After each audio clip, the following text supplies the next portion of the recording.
Question number 2, the Honourable Annette King. Thank you, Mr Speaker. My question is to the Minister of Health. What was the total percentage growth in hip and knee joint elective discharges between 2002-3 and 2008-9? And what was the same figure for 2009-10 to 2015-16? Mr Speaker. The Honourable Dr Jonathan Coleman. 91 and 24, but remember, Labor wasn't in government for nearly all of 2008-2009, when National came in and set a new target for lifting surgeries. The figures that are really relevant is that while Labor did an extra 10,000 electives per year over their time, this government is doing an extra 53,000 operations per year. That's over 5 times the annual increase achieved by the previous government. Supplementary question, Mr Speaker. Supplementary question, the Honourable In light of that answer, why is he trying to hide the fact that there was a 91% increase in hip and knee joint surgery undertaken between 2002 and 2008, and that was a Labor budget, not a national budget, and only a 24% increase in the 7 years between 2009 and 2016 under this government, even though the population increased and it aged? The Honourable Dr Jonathan Speaker, Coleman. I'm not trying to hide it at all, but I think it's interesting that Mrs King has chosen one of 2 areas where she managed to deliver any sort of increase. So listen to this.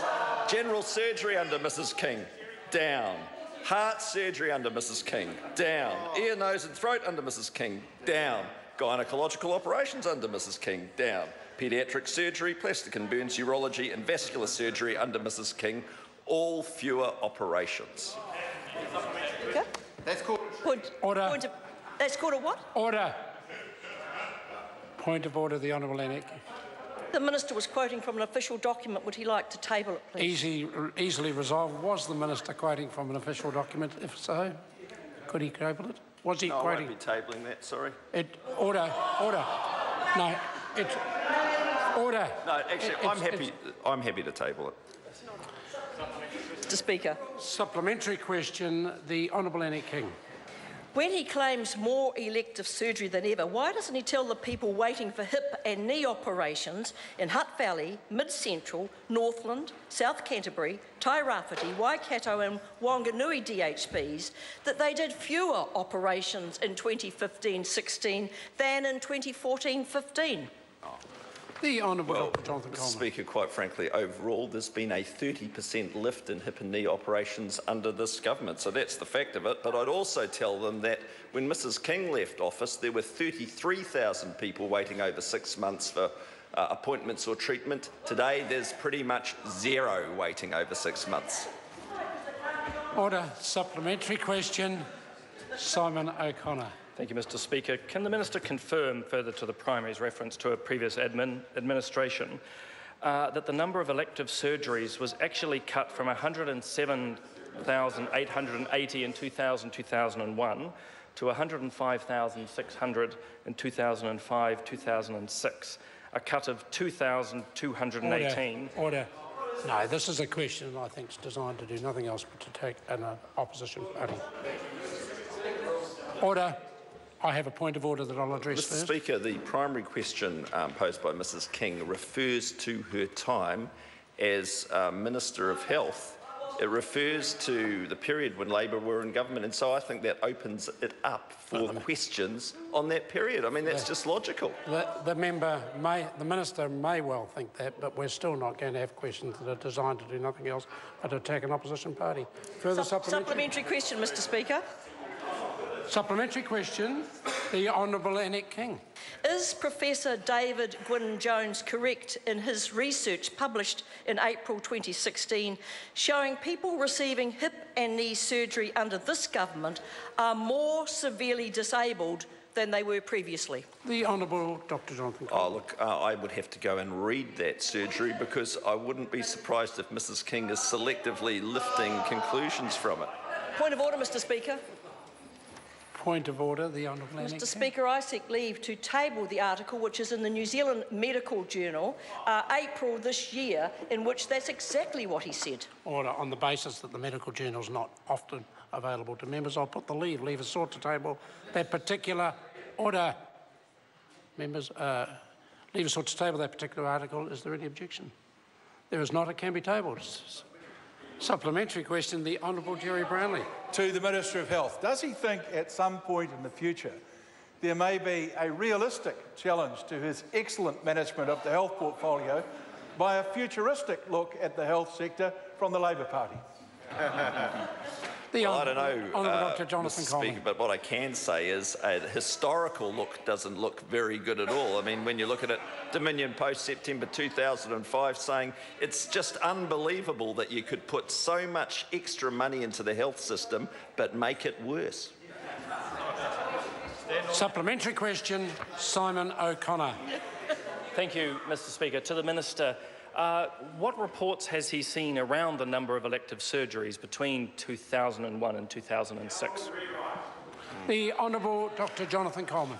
Well, Mr. Speaker, I've seen a range of reports, but the key figure is that the minister in charge at that time managed to deliver unbelievably 2,000 fewer operations and 7,000 fewer appointments, despite having an extra $3 billion in the budget. And quite frankly, I don't know how you could possibly do that, but someone managed it. Well, supplementary question, Mr. Speaker. Well, supplementary question, the Honourable Annette King. Why? Who said that? Order. Order. I don't take a need the question, assistance from the government whip. Supplementary question, the Honourable Annette King. Why has there been a big increase in acute hip and knee operations? In other words, people needing urgent treatment that can't wait. That has almost doubled under this government. And are doctors correct when they said in the Doctor magazine and they called him Doctor Who? The Honourable Dr. Jonathan An increase Coleman. in acute surgery actually shows that people are getting their operations sooner. Basically, they get the injury and then they have the operation. And it's a far cry from when Mrs. King was Minister, when 33,000 people were waiting for more than 6 months. And then, of course, Pete Hodgson had to just cull them off the list altogether. Today, there are 0 waiting more than 6 months because they're actually getting their operations, unlike when that person was the Minister. I thought we were forward-looking. Order. Can I have the supplementary question? Yes, supplementary, Mr. Supplementary Speaker. question, the Honourable... What action is he taking on hearing comments from Waikato DHB that, quote, staff across the organisation were under pressure to deliver targets, and yet the District Health Board's own report showed it was financially under-resourced, end quote? Oh, well, The Honourable Dr. Jonathan Coleman. Well, the first report we got on that was an anonymous phone call to my office, so the immediate action we took was to Google the number, which turned out to be the Wellington office of the Labor Party. Point of order, Mr. Speaker. Order. Point of order, Mr. Speaker. Order. Order. Point of order, Mr. Speaker. Oh, point of order. Yes, Mr. Speaker. It is against standing orders for any member to stand in this House and say that sort of thing without proving it. I want the proof of that. No. That is a total lie. Order. A total lie. The member asked a question about what action the minister took.